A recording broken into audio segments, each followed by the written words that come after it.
Hi everybody, I'm Mark Little, Executive Producer for WWE 2K15, and today we're going to talk a little bit about the gameplay improvements on PS4 and Xbox One that you can see coming out on November 18th.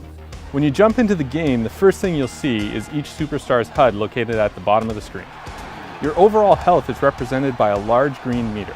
There are 3 levels to the meter, which gradually change from green to yellow and then from yellow to red as you take more punishment. When you take damage, you'll notice orange segments appear in the health meter. This is known as temporary damage, and over time, it slowly regenerates if you continue to avoid taking damage. Right below the health meter is the stamina meter. Just like the health meter, there are 3 levels of stamina which range from light blue to purple.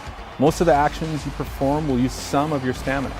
When stamina is depleted, you can still go on offense and defend yourself, but you won't have the ability to perform signatures or finishers. The number just below the stamina meter represents your momentum.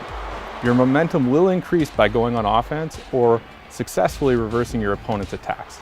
At 100%, you earn a signature maneuver, and at 150% momentum, superstars will earn a finisher. Players in possession of a signature and a stored finisher can easily toggle between the two by pressing the right bumper.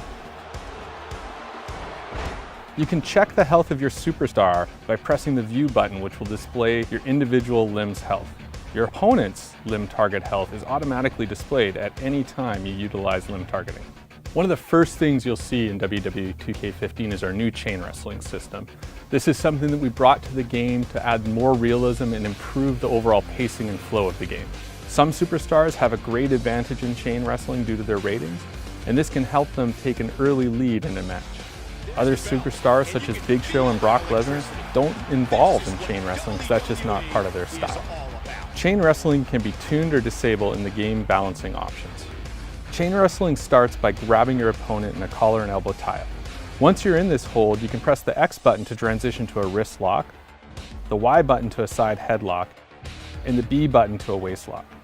It's a simple game of rock, paper, scissors. After you've transitioned out of the collar and elbow tie-up, you'll find yourself in a chain wrestling hold.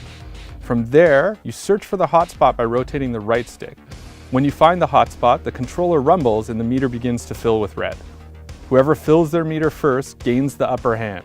This back and forth wages on until one of the 2 participants' stamina hits level 2. At that point, you'll transition into the next phase of the match, which is focused on grappling and damaging your opponent. Anyone who has played previous WWE games should be instantly familiar with our controls. The X button strikes, Y performs signatures and finishers, B Irish whip, and A grapples. Hold left trigger to run, and press right trigger when prompted to perform a reversal. WWE 2K15's new grapple controls allow players to execute weak and strong grapples by holding any direction on the left stick and then either pressing or holding the A button to attempt to grapple. To grab your opponent in a front face lock, press the A button while the control stick is in a neutral position. Once you've got them in this hold, press any direction on the left stick and then press the A button to perform a grapple attack. In addition to the grapple attacks, you can also perform limb targeting moves by holding the right trigger and pressing any of the face buttons, or press and hold A to perform a submission. One of our big focuses for WWE 2K15 was adding more realism into the game. And one of the key changes in our gameplay this year is the addition of stamina, which allows us to have the superstars change how they wrestle and how they approach wrestling through the course of a match. Just like in real life, most actions in the game have a stamina cost associated with them. The bigger the move, the higher the stamina cost. Stamina allows you to integrate new, unique animations, things like strike reversals, climbing to the top rope, and even later in matches, desperation pins. Total stamina and stamina recovery rates vary for each superstar. Guys like Big Show, for instance, who have lower stamina and stamina recovery, need to better regulate their offensive output. However, this weakness is offset by his incredible power, which allows him to inflict significant damage in fewer offensive moves. Thanks for joining us, everyone, and stay tuned for more exciting information about WWE 2K15.